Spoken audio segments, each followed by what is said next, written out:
እንኳን ለጻድቁ አባታችን ለአቡነ ተክለ ሃይማኖት ወርሃዊ መታሰቢያ በዓል ይሁም በዚህች ዕለት ታስበው ለሚውሉ ቅዱሳን ወርሃዊና ዓመታዊ መታሰቢያ በዓላቸው በሰላም አደረሳችሁ አደረሰን።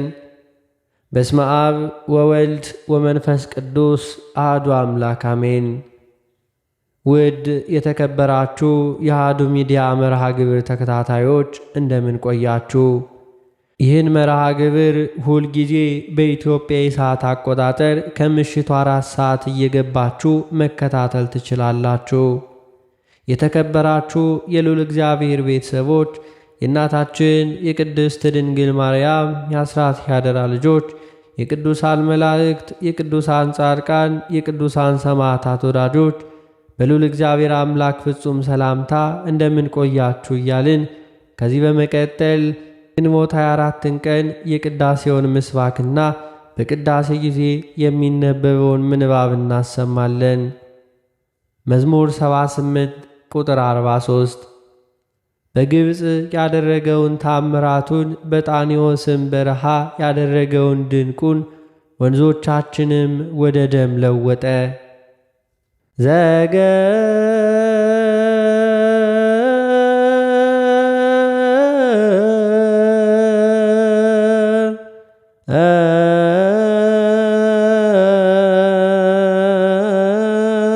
ብረተ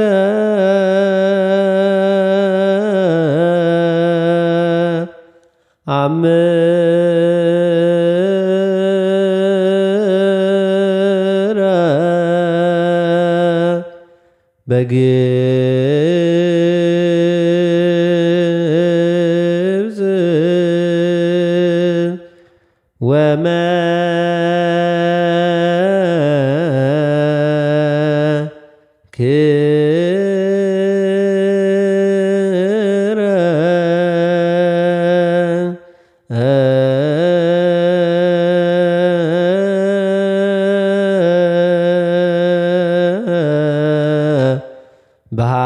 በሃቅለ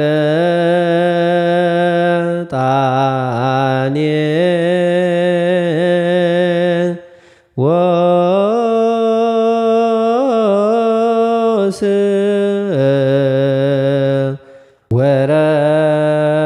ወረሰ የደመ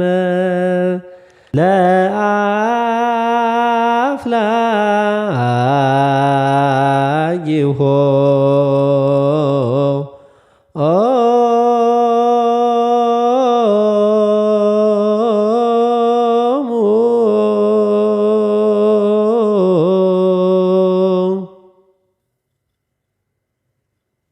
በግንቦት 24 ቀን በቅዳሴ ጊዜ የሚነበብ የመጀመሪያው ምንባብ ራእይ ዮሐንስ ምዕራፍ 12 ቁጥር 13 እስከ ፍጻሜ።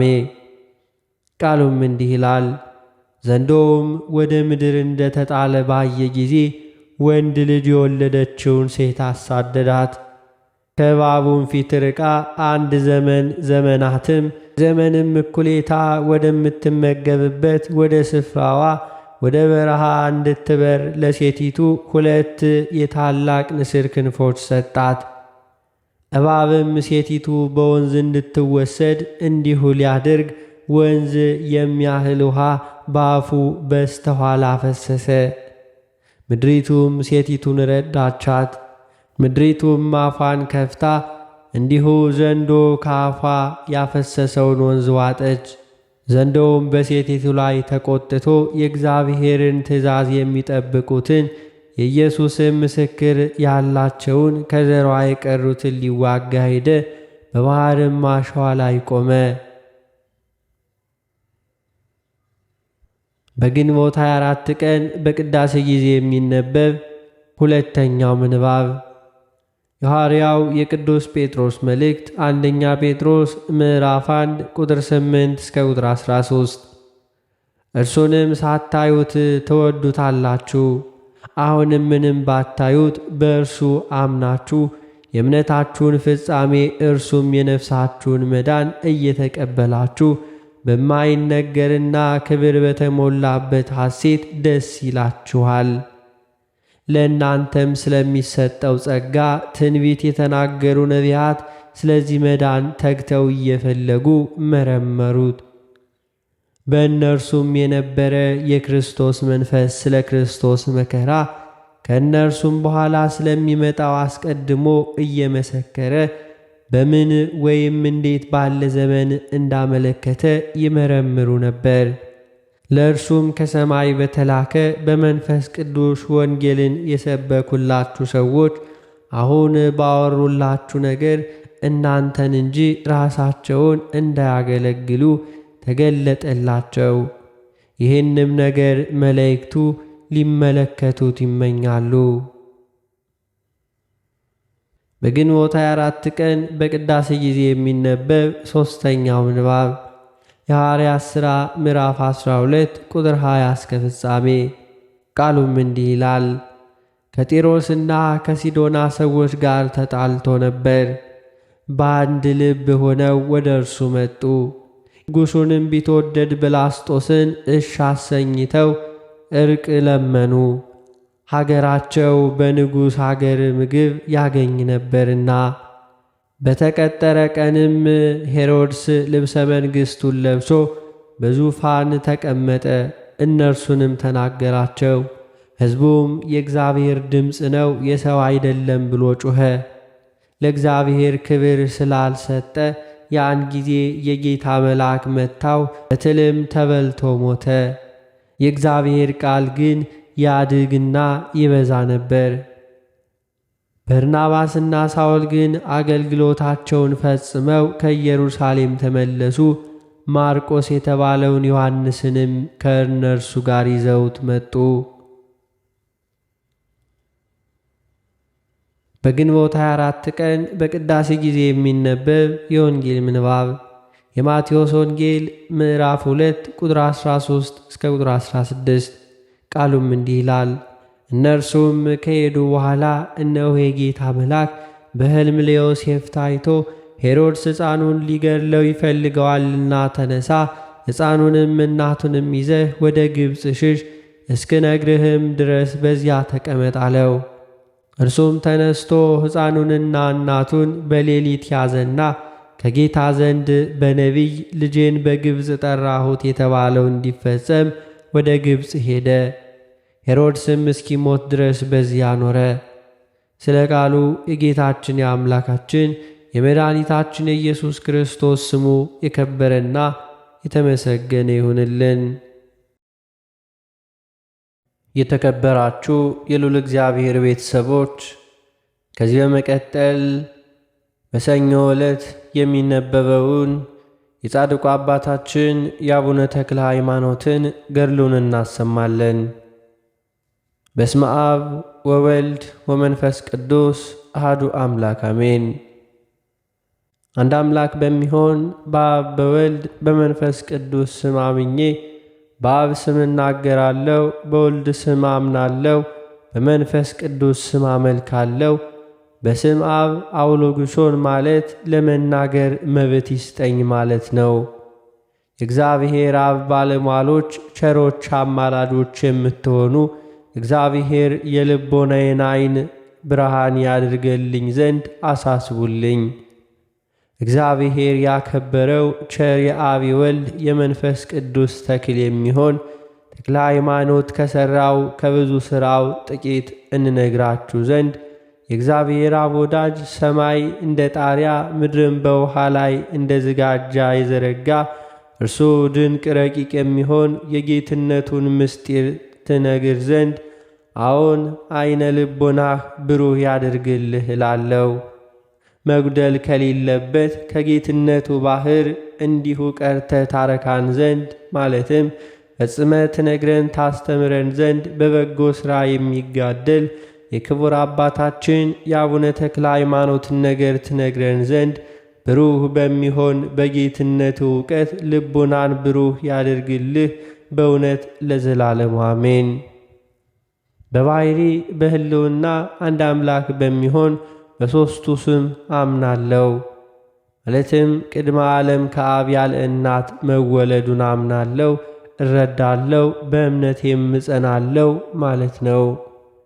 ሰማይ ከመፈጠራቸው አስቀድሞ ክቡር የሚሆን የአብ የባሕሪ ልጁ ዘመን ሳይቆጠርለት ከጌትነቱ ጽናት የተነሳ ከሌላ ባሕሪ ያልተገኘ በስሙ ማመኔን ያጸናልኝ ዘንድ በፍቅሩ ፍላጻ አነቃቅቶ ልቦኔን ያነሳሳው ዘንድ በወልድ ያመናችሁ በሉ አጥብቃችሁ ለምኑኝ። አባታችን ተክለ ሃይማኖት ለብዙ ዘመን የሠራውን ለመናገር እችል ዘንድ በእውነት ለዘላለሙ ቅድመ ዓለም ከአብ ያለ እናት የተወለደ በሁለት ወገን ድንግል ከምትሆን ከእመቤታችን ከቅድስት ድንግል ማርያም ለመወለዱ ዘርአ ብእሲ ቀድሞት ያልተገኘ የባሕሪ ልጁ እርሱ ሃይማኖትን ያጽናል በሉኝ። በነቢያት ይወርዳል ይወለዳል ተብሎ የተነገረ እርሱ ሐዋርያት ወረደ ተወለደ ብለው ያስተማሩ እርሱ በመንፈስ ቅዱስ መሰንቆ ቃኝነት የብፁዕ አባታችን የተክለ ሃይማኖትን ሥራ እነግረን ዘንድ የተዘጋ የልቦና በር ይከፈትልህ። በአምላክነት በምትሠራ በጌትነቱ ፍቅር ፍላጻ የልቡናህ መሠረት ያናውፀው በእውነት ያለ ሐሰት ይሁን። በመንፈስ ቅዱስ ስም አመልካለሁ። አመልካለሁ ማለት ለመንፈስ ቅዱስ ለአብ ለወልድ እሰግዳለሁ ማለት ነው። ሦስትነታቸው ሳይታወቅ አስቀድሞ በባሕሪ አንድ በሚሆን በአካል ሦስትነታቸው ከታወቀም በኋላ በባሕሪ ሕልውና አንድ በማድረግ ሦስቱ አካላትን ማመን እንደዚህ ነው። መንፈስ ቅዱስ በገለጸልኝ አንደበት እናገር ዘንድ በመንፈስ ቅዱስ መስታወትነት ሃይማኖቴን ይገልጽልኝ ዘንድ ክቡር የሚሆን ተክለ ሃይማኖት የሚባል አባታችን ተክለ ሃይማኖት መከራውን ሁሉ እየተቀበለ ከሠራው ሥራ ፈጽሜ እናገር ዘንድ እናንተ በመንፈስ ቅዱስ የከበራችሁ የክርስቲያን ወገኖች በሉ እስኪ ሃይማኖቴን አጽኑልኝ።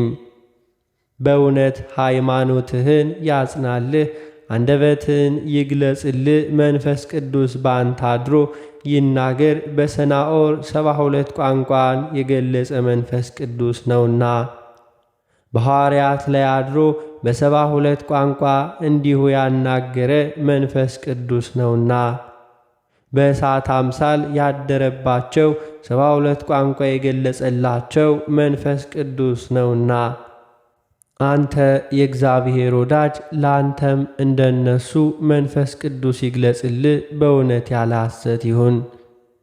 የተሰወረው ሥራውን ፍጹም የሆነ ስነ ምግባሩን ይግለጽልህ በሉኝ። በሦስቱ ስም አምኖ እየተቀዳደመ የሠራውን የሥራውን ፍጹምነት ይግለጽልህ በሉኝ።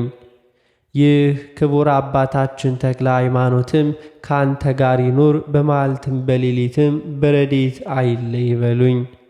መከራውን እየታገሰ የሠራውን ሥራ ሁሉ ጽፈ እስክትፈጽም ድረስ ትርጓሜውን ይግለጽልህ፣ በእውነት ያለ ሐሰት በሉኝ። የብፁዕ የክቡር አባታችን የተክለ ሃይማኖትን ገድል ጽፈን ከጨረስንም በኋላ አንተን እኛንም አይለየን፣ ኃጥእ የሚሆን ጸሐፊውን በዚህ ዓለም በሚመጣውም ዓለም አይለየን፣ ለዘላለሙ በእውነት ይሁን ይደረግልን።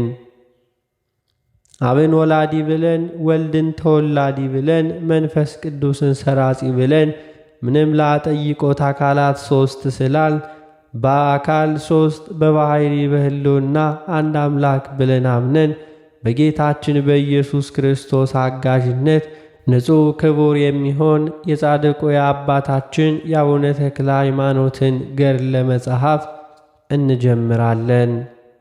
ተክለ ሃይማኖት ማለት የአብ ተክል ማለት ነው። እናት አባቱ በሦስቱ ስም አምነው ጸንተው ቢለምኑ የተገኘ ነውና ልብ አድርጋችሁ ጽሙ። ጸጥ ብላችሁ መንፈሳዊ በዓልን አድርጉ። በምስጋና በመገዛት ሕሊና በመወሰን ጌታ ምእመናንን በሚዋሃድበት ቀን በመከራ በክብር ትመስሉ ዘንድ ያን ጊዜ የነፍሳችን አባት አባታችን ተክለ ሃይማኖት ብላችሁ ትጠሩታላችሁና እርሱም እንዲህ ብሎ ይመልስላችኋል። እነሆ እኔ አባታችኋለሁ፣ እናንተም ልጆቼና ተወራራሾቼ ናችሁ ይላችኋል። ይህንን አውቃችሁ በክቡር አባታችን በአቡነ ተክለ ሃይማኖት መታሰቢያ ቀን መንፈሳዊ በዓል አድርጉ።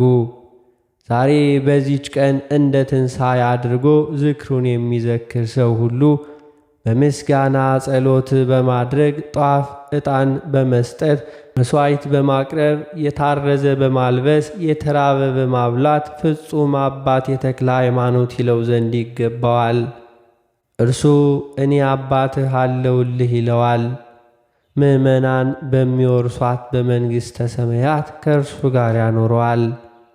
ለሁላችንም እርሷን መንግሥተ ሰማያትን ያድለን ለዘላለሙ አሜን። የእግዚአብሔር ባለሟል በሚሆን በአቡነ ተክለ ሃይማኖት መታሰቢያ ቀን ንቁ አቃሎ እንደ ትንሣኤ በዓል አድርጎ መንፈሳዊ በዓል የማያደርግ ግን በኢትዮጵያ ይልቁንም በሸዋ ክፍለ አገር በአውራጃዋም ሁሉ በልቡናው ንቁ አቃሎ ሥጋዊ ሥራ የሚሠራ ሰው ቢኖር አክብሮ ደስ ብሎት ተስካሩን በሚዘከርበት በዚያች ቀን አባት የተክለ ሃይማኖት ሊለው አይገባውም። እሱም እኔ አባት አለውልህ ሊለው አይችልም። ቃሌን አልጠበቅህም፣ ዝክሬን አላዘከርክም፣ አላውቅህም ይለዋል እንጂ። አባቴ የሚለው ዝክሩን የሚዘክር ስሙን የሚጠራ ግን ከእርሱ ጋር የዘላለም ሕይወትን ያገኛል። ዝክሩን ያልዘከረ ቃሉን ያልጠበቀ ከርስቱ ከመንግሥተ ሰማያት የተለየ ይሆናል። ክርስቲያን ወይም ጻድቅ ኃጥ ቢሆን የሞቱ ሰዎች ነፍሳት ሁሉ ከክቡር አባታችን ከተክለ ሃይማኖት ዘንድ ሳይደርሱ አይወስዷቸውምና። አባታችን አቡነ ተክለ ሃይማኖትን ባየ ጊዜ በመከራ ጊዜ ልጅ አባቱን እንደሚጠራ አባት የተክለ ሃይማኖት ብሎ ይጠራዋል። ይህችም ነፍስ ፈጥና ሄዳ ከአባቷ ከተክለ ሃይማኖት አጠገብ ትቆማለች። የኃጥአንም ነፍስ ብትሆን ከአባታችን ከተክለ ሃይማኖት ዘንድ ሳያደርሷት ወደ ሲኦል አይወስዷትምና። የኃጥኡ ነፍስ ብፁዕን ተክለ ሃይማኖትን ባየች ጊዜ አባቴ ብፁዕ ተክለ ሃይማኖት ብላ ትጠራዋለችና። ክቡር አባታችን በዚያች ነፍስ ጥቂት በጎ ሥራ ባገኝባት ጊዜ ማለትም ስሙን በመጥራት ዝክሩን በማዘከርም ቢሆን ቃል ኪዳን እንደተቀበለ ወደ ፈጣሪው አመልክቶ መንግሥተ ሰማያት ያገባታል። ለእኛም በልመናው የምትገኝ ይቅርታ ይደረግልን ለዘላለሙም በእውነት። ወዳጆቼ ስለዚህ ነገር እንዲህ እላችኋለሁ። የክርስቶስና የተክለ ሃይማኖት ወገን የሆናችሁ ፍቅር፣ አንድነት ያላችሁ በሥራ ፍጹም የሆነ ስነ ምግባሩ የተወደደ ክቡር የሚሆን የአባታችሁ የተክለ ሃይማኖት የመታሰቢያውን ቀን እንደ ትንሣኤ በዓል አድርጋችሁ አክብሩ። ዛሬ በዚች ቤተ ክርስቲያን የተሰበሰባችሁ ቀሳውስቱም ዲያቆናቱም በክርስቶስ ያመናችሁ ወንድም ሴትም ልጅም አዋቂም ሹማምንትም መሳፍንትም ሕዝቡም መንፈስ ቅዱስ እየረዳው የሠራውን ሥራ ስሙ። አምላክነቱን ለማገልገል የተቀበለውን መከራና እየተፋጠነ የሠራውን ሥራ ተመልከቱ። ለእናንተ ተድላ ደስታችሁ ነውና፣ ለሥጋችሁ መጠበቂያ ለነፍሳችሁ መዳኛ ነውና፣ ከበደል ወደ ጽድቅ የሚመልሳችሁ ኀጢአታችሁን የሚያነጻ ለወጣኒነታችሁ ከፍጹምነት መዳረሻ ነውና፣ ለመርከብ ሰውነታችሁ ጸጥታ ነውና፣ ለድካማችሁ ጽኑ የሚሆን ነውና፣ ለሽማግሎች መጠበቂያ ለልጆቻችሁ መልካም አስተዳደግን እንዲሁ እንክብካቤን፣ ለጎልማሶች ዕውቀትን፣ ለነፍሳችሁ መድኃኒት፣ ለማይናወጽ ለሃይማኖታችሁ መጽናኛ፣ ለሀገራችሁ አጥር ቅጥር ኃይል ነውና። ይህ አባታችን ለተበደሉት መማፀኛ ነውና፣ ይህ አስተማሪያችን፣ ይህ መድኃኒታችን፣ ይህ አለኝታችን፣ ይህ ነፃ አድራጊያችን፣ ይህ የመንግሥተ ሰማያት ፈለማችን በታረዝን ጊዜ ልብሳችን፣ በተራብን ጊዜ እውነተኛ ምግባችን፣ በተጠማን ጊዜ የሕይወት መጠጣችን፣ በደከምን ጊዜ ምርኩዛችን ነውና ከዚህ ዓለም ባሕር ማዕበል መርከብ ሰውነታችንን በረድኤቱ እየቀዘፈ የሚያሻግረን እነዚህም የአጋንንት ጸቦች ርኩሳን ረቂቃን የሚሆኑ አጋንንት ናቸው። ከሰማይ በታች ዓለመ ጽልመትን የሚገዙ በድንቁርና የሚሠራ በኀጢአት ጥፋት ነፍስም መርከብ ሰውነታችንን የሚያውኩ ናቸው። ይህንም አውቆ ሐዋርያው ጳውሎስ እንዲህ አለ። ሰልፋችሁ ከሥጋዊ ከደማዊ ሰው ጋር አይደለምና ዓለመ ጽልመትን ከሚገዙ ከረቂቃን አጋንንት ጋር ነው። እንዲሁ የክርስቶስን የሰልፍ ጋሻ ያዙ ማለት ሃይማኖት፣ መንፈስ ቅዱስ፣ ሰይፍ ታጥቆ ጸሎትን ያዙ ብሎ ሲናገር ነው። በእውነት ይህ አባታችን ከአጋንንት ጋር በምንዋጋበት ጊዜ ምርጥ መሳሪያችን ነው። የተሳለ የመለኮት ሰይፍ በእጁ የተያዘ ነው። ሰውን ሁሉ የሚጎዱ በበረሃ ያሉ አራዊትን ድል የሚያደርጋቸው እርሱ ነውና፣ እሊህም በክፉ ሥራቸው ሰውን የሚጎዱ ሰይጣናት ናቸው። እነሆ ይህ አባታችን ስለ እኛ ነፍስ እንዲሁ ይዋጋልናልና ምንድናችሁ የሚለን የለም፣ ድል የሚነሳን የለም። የመንፈስ ቅዱስ ኃይል አድሮብናልና ድል የሚነሳን የለም። ሀብቱ ይታደገናል፣ ቸርነቱ ያድነናል። ልመናው ከእኛ ጋር ስለሆነ ይረዳናል። አማላጅነቱ ጸሎቱ ደግፎ ያቆመናል። በእንደዚህ ያለ ይህን በመሰለ እንደ ጌታ ትንሣኤ መንፈሳዊ በዓል አድርጎ ደስ ብሎት ዝክሩን የሚያዘክር ሰው ሁሉ እንዲሁ ይረዳዋል። ይኸውም ክቡር አባታችን ተክለ ሃይማኖት ዛሬ በዚች ቀን የአባታችን የአቡነ ተክለ ሃይማኖት መታሰቢያው ነውና፣ እናንተ የክርስቲያን ወገኖች ስሙ፣ እዝነ ልቦናችሁን ከፍታችሁ ስሙ። ቸል ሳትሉ አስተውሉ፣ ሳትንቁ ሳታቃልሉ ወቁ። በክርስቶስ ስም በምትሆን በቀናች ሃይማኖት ከእኛ ጋር አንድ የማይሆኑ እንደ ሰነፎች እንደ መናፍቃን አንሁን። ወንጌልን እንደ ቋንቋ አድርገው አእምሮ ማጣት የሚመስሉ ወንጌልን ከመስማት ይልቅ ድንቁርና በእነሱ ዘንድ እንደ ማርና እንደ ስኳር ይወደዳልና። አንተ ሰነፍ ሰው በመላእክት ቋንቋ ምን እንዲሁ ተናገርክ ይሉታል።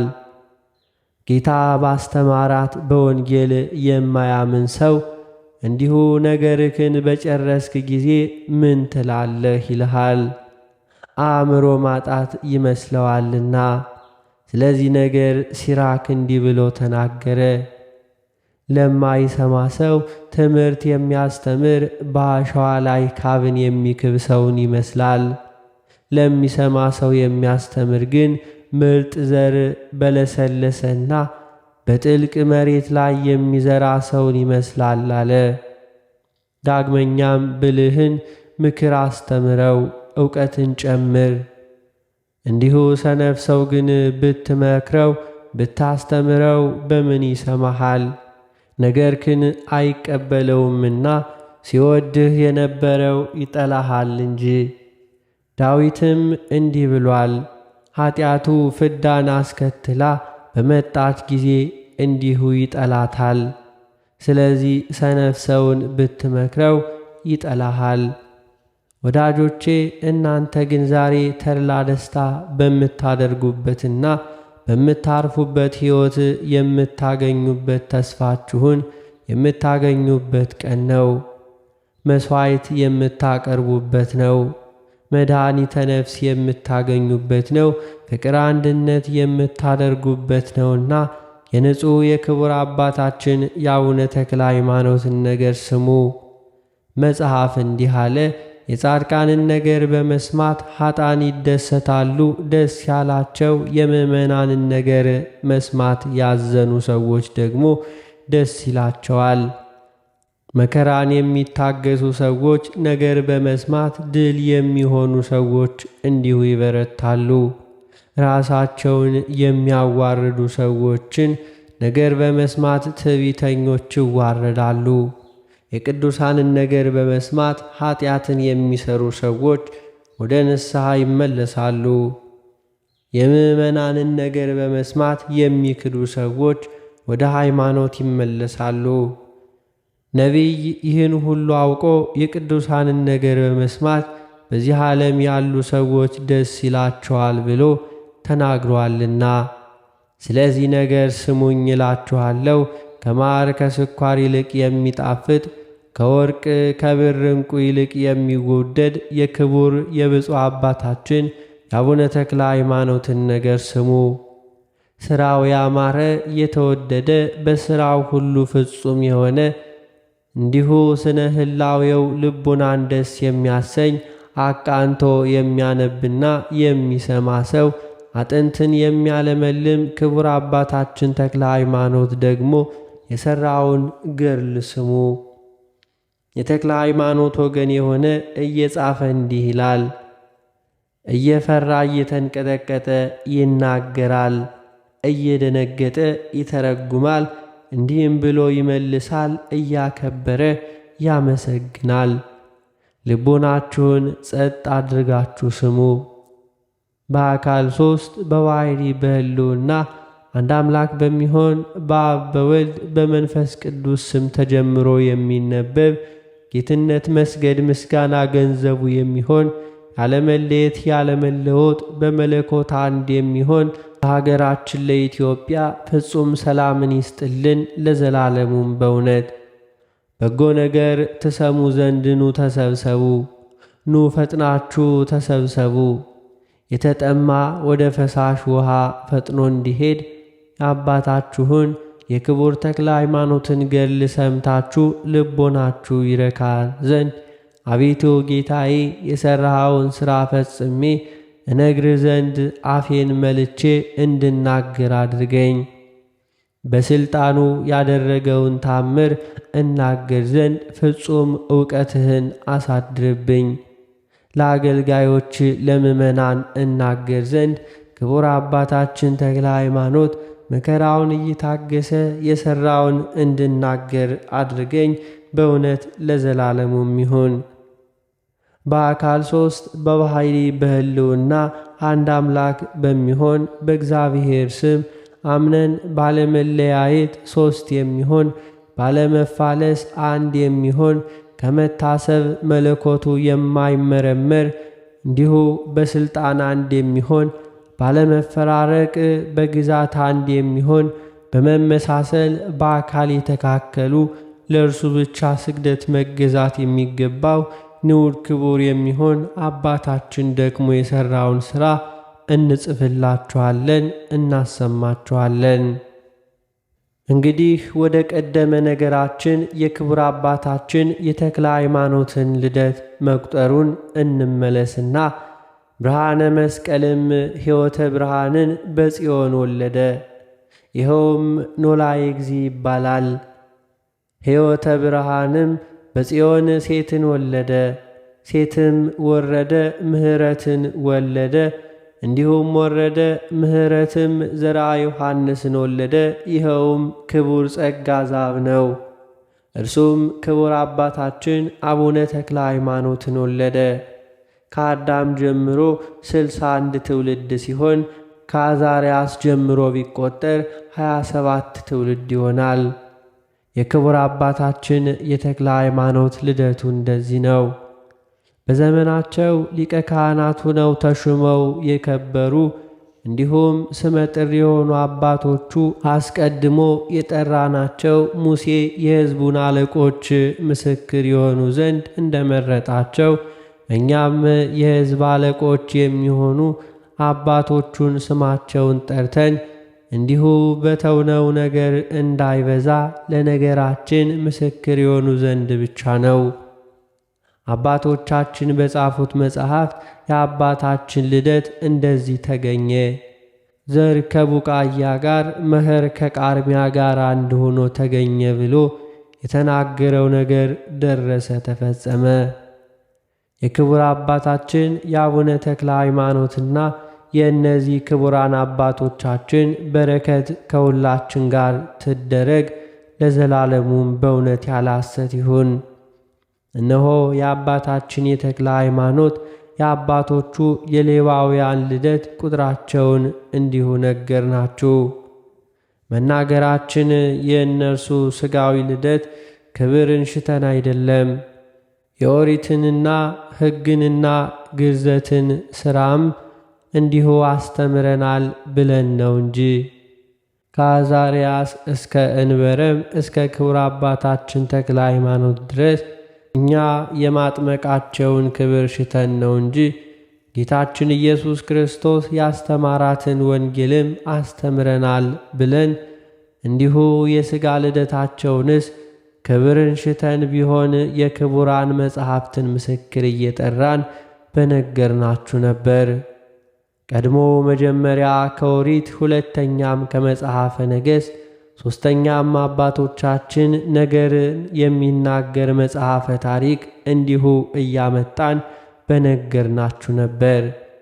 ከማር ከስኳር ይልቅ የሚጣፍጥ ከብር ከወርቅ ዕንቁ ይልቅ የሚወደድ የክቡር አባታችን የአቡነ ተክለ ሃይማኖትን ነገር ብቻ እንናገር ዘንድ እንቸኩላለን እንጂ ይህንን ነገር ለመናገር ላበቃን ለእግዚአብሔር ክብር ምስጋና ይግባው፣ አሜን። የጻድቁ አባታችን የአቡነ ተክለ ሃይማኖት ረድኤቱ በረከቱ አማላጅነቱ አይለየን ለዘላለሙ አሜን። የተከበራችሁ የልዑል እግዚአብሔር ቤተሰቦች ከዚህ በመቀጠል በግንቦት 24 ቀን በቅዳሴ ጊዜ የሚነበበውን ምንባብ እናሰማለን። አንድ አምላክ በሚሆን በአብ በወልድ በመንፈስ ቅዱስ ስም ግንቦት 24 በዚች ቀን የክብር ባለቤት ጌታችን ኢየሱስ ክርስቶስ ከእናቱ ከቅድስት ድንግል ማርያምና ከዮሴፍና ከሰሎሜ ጋር ወደ ግብፅ ምድር ወረደ። ያን ጊዜ እርሱ ጌታ የ2 ዓመት ሕፃን ነበር። ወንጌላዊው እንዳለ የእግዚአብሔር መልአክ ለዮሴፍ በሕልም ተገልጾ ተነስተህ ሕፃኑንና እናቱን ይዘህ ወደ ምድረ ግብፅ ሽሽ፣ ተመለስ ብዬ እስከምነግርህ በዚያ ኑር።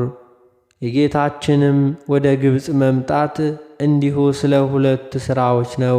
አንዱ ሄሮድስ ቢያገኘው ሊገለው እንዳይችል፣ ስለዚህ ሌሎች ትዕቢቱ ምሃት ነው ብለው እንዳያስቡ፣ ሁለተኛው የግብፅ ሰዎች በመካከላቸው በመመላለሱ ጸጋውን እንዲያገኙ ጣዖታትም ተንቀጥቅጦ ለማፍረስ እነሆ እግዚአብሔር በፈጣን ደመና ተቀምጦ ወደ ግብፅ ይወርዳል፣ ጣዖትም በፊቱ ይወድቃሉ ያለው የነቢዩ ኢሳይያስ ትንቢት ይፈጸም ዘንድ ነው። የክብር ባለቤት ጌታችንም በረቀቀ ጥበቡ ሸሸ። በመጀመሪያ የደረሱበት ሀገር ስሙ በስጣ ይባላል። አልተቀበሏቸውም። በዚያም የውሃ ጉድጓድ ቆፈሩ።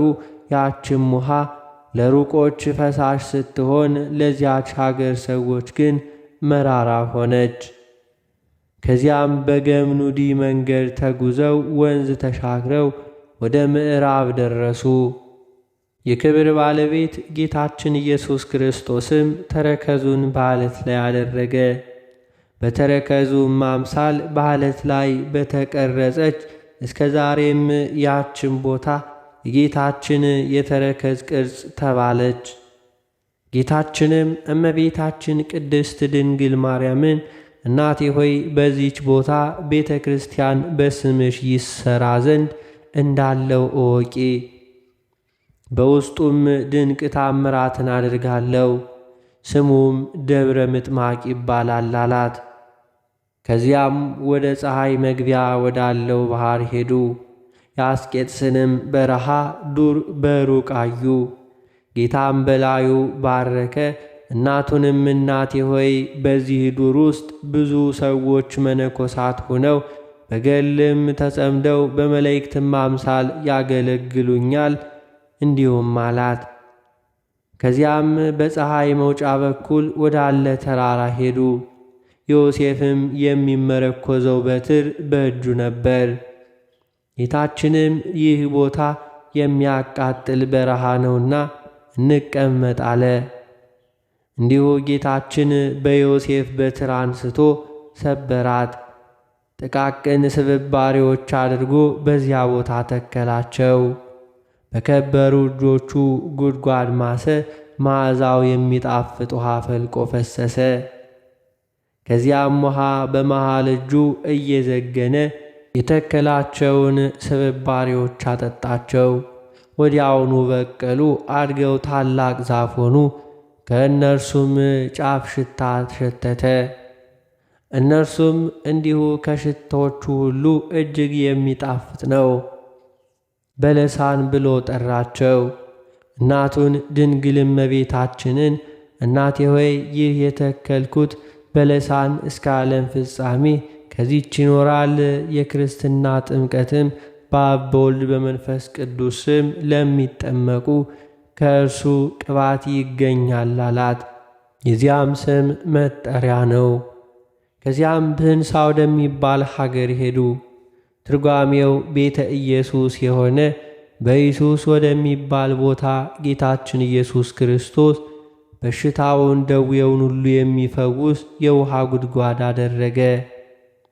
ሁለተኛም በአንዲት የጉድጓድ ውሃ ምልክት በየዓመቱ አደረገ። ይኸውም ከቀኑ እኩሌታ በማዕጠንትና በጸሎት ጊዜ ለእግዚአብሔር በዚያች የውሃ ጉድጓድ ዕጣንን ሲያሳርጉ የከበረ የወንጌል ንባብንም ሲፈጸም በዚያች ጉድጓድ ውስጥ ያለ ውሃ እንዲሁ ላይ ወጥቶ እስከ ጉድጓድ አፍ ደረሰ። ከእርሱም ይባረካሉ። ከዚያም በኋላ እንደ ቀድሞው ወደ ቦታው ይመለሳል። ውሃው ከነበረበት እስከ ደረሰበት እንዲሁ ይሰፍሩታል። 20 ክንድ የሆነ እንደሆነ እንዲሁ የጥጋብ ዘመን ይሆናል። በ17 ክንድ ከሆነ ግን በግብፅ ሀገር ታላቅ ረሃብ ይሆናል። ከዚያም ወደ ስሙናይን ሀገር ሄዱ። በዚያ ያሉ ጣዖታት ወድቀው ተሰባበሩ። እነርሱ ስሙ አፍሎን ከሚባል ሰው ዘንድ ተቀመጡ። በዚያም የሸንጨት ዛፎች አሉ። ለጌታችንም ስግደት እስከ ዛሬም እንደ ሰገዱ ናቸው። ከዚያም ወደ ደብረ ቁስቋም ሄደው በውስጧም 6 ወር ተቀመጡ። በዚያም በሽታን ሁሉ የሚያድን የጉድጓድ ውሃ አደረገ። ጌታችን የፈቀደውን በግብፅ የሚኖሩበት ወራት በፈጸመ ጊዜ ይኸውም 3 ዓመት ከ6 ወር ነው። እንዲሁ ሄሮድስ ከሞተ በኋላ ከጌታ ከእግዚአብሔር ዘንድ የታዘዘ መልአክ ዮሴፍ በሕልም ታይቶ የሕፃኑን ነፍስ የሚሹት ሙተዋልና እንዲሁ ተነሳ፣ ሕፃኑንም እናቱንም ይዘህ ወደ እስራኤል ሀገር ተመለስ አለው። ያን ጊዜም ተመልሰው ወደ ምስር ደረሱ። ወደ መዓልቃንም በዚያ በዋሻ ውስጥ አደሩ። እርሷም እስከ ዛሬ የቅዱስ ሰርጊስ ቤተ ክርስቲያን ናት። ከዚያም ወጥተው ወደ መጣሪያ ደርሰው በውስጧ ታጠቡ። ይህችም የውሃ ምንጭ አስቀድመን እንደ ተናገርን ጌታችን ያፈለቃት ከዚያችም ሰዓት ጀምሮ የተባረከችና የከበረች ናት። ከዚያም ጌታችን የተከለው የክርስትና ጥምቀት የሚፈጸምበት በለሳን ቅባት የሚወጣበት ነው። በእርሱ ደግሞ አብያተ ክርስቲያናት ንዋየ ቅድሳትና ታቦተ ሕጉ የሚከብርበት ድህነትም የሚደረግበት ለክርስቲያኖች ሁሉ መመኪያቸው ነው። በጌታችን መመለስ ልጄን ከግብፅ ጠራሁት ያለው የኦዚያ ትንቢት ተፈጸመ። ስለዚህ ታምራትን በግብፅ ድንቅ ሥራን በጣኔዎስ በረሃ ያደረገ በማለት እየዘመርን በዚህች ዕለት መንፈሳዊ በዓል ልናደርግ ይገባናል። ከቅድስት ድንግል ማርያም ተወልዶ ስለ እኛ ለተሰደደ ለእግዚአብሔር ምስጋና ይሁን። እኛ ላይም ይቅርታውና ምሕረቱ ይሁን። አምላክን የወለደች የተባረከች የድንግል እመቤታችን ማርያም በረከቷ የዮሴፍና የሰሎሜ በረከታቸው ከእኛ ጋር ትኑር ለዘላለም አሜን። በዚችም ዕለት ከ12ቱ ደቂቀ ነቢያት አንዱ ነቢይ ዕንባቆም አረፈ። ይህም ቅዱስ በአንዲት ዕለት እህሉን ለሚያጭዱለት ምሳቸውን አዘጋጅቶ ተሸክሞ ሲሄድ መልአክ ተገልጾለት ይህን መብል በባቢሎን ሀገር በአንበሶች ጉድጓድ ውስጥ ላለ ለነቢዩ ዳንኤል ውሰድ አለው። ዕንባቆምም ጌታዬ ሆይ ባቢሎንን አላየኋት ጉድጓዱንም አላውቀው አለ። የእግዚአብሔር መልአክ በራሱ ፀጉር ያዘው። ምግቡም በእጁ እንደተያዘ ወሰደውና ጉድጓድ እንደተዘጋ አስገባው። ምግቡንም ሰጥቶ እንዲሁ መገበው። ወዲያው ዕንባቆም ወደ ይሁዳ ሀገር መለሰው። ባረጀና በሸመገለ ጊዜ የእስራኤል ልጆች ከተማረኩበት ተመልሰው ቤተ መቅደስን ሠሩ። ዕንባቆምም ኢየሩሳሌምም ደርሶ ወደ ቤተ መቅደስ ገባ። በታላቅ ደስታም ተቀበሉት።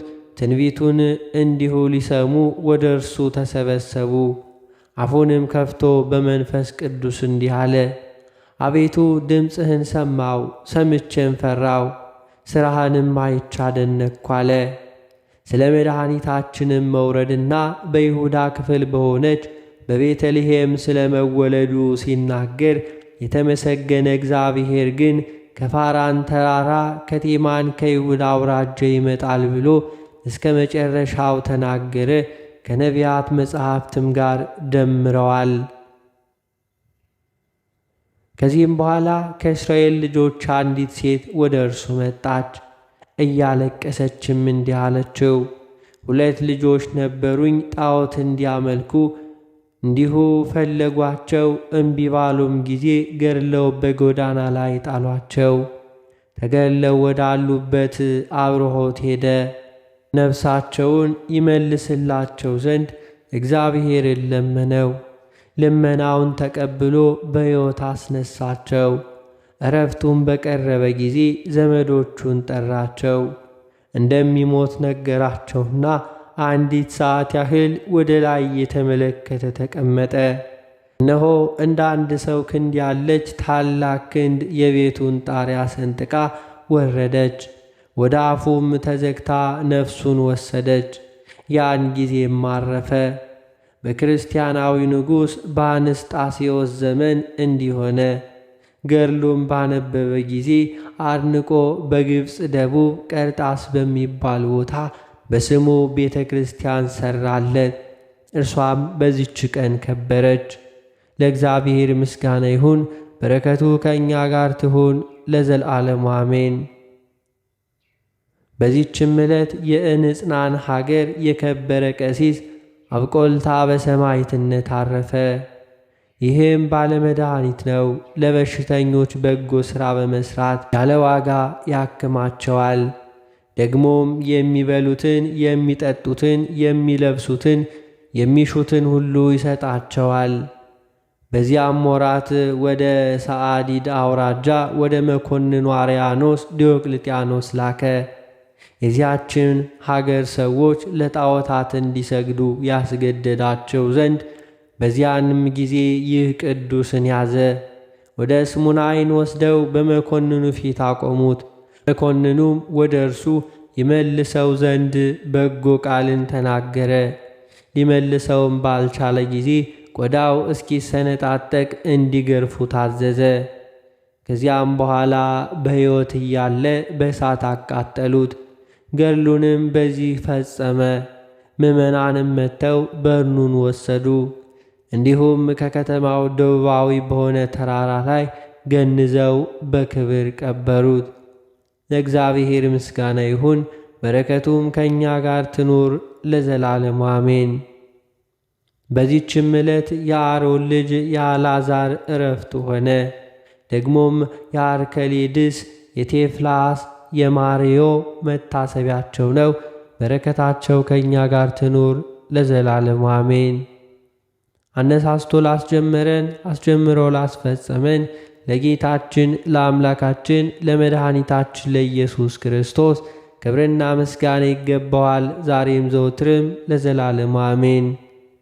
አባታችን ሆይ በሰማያት የምትኖር፣ ስምህ ይቀደስ፣ መንግሥትህ ትምጣ፣ ፈቃድህ በሰማይ እንደሆነች እንዲሁም በምድር ትሁን። የዕለት እንጀራችንን ስጠን ዛሬ፣ በደላችንንም ይቅር በለን እኛም የበደሉንን ይቅር እንደምንል። አቤቱ ወደ ፈተናም አታግባን ከክፉ ሁሉ አድነን እንጂ መንግሥት ያንተ ናትና፣ ኃይል፣ ክብር፣ ምስጋና ለዘላለሙ አሜን።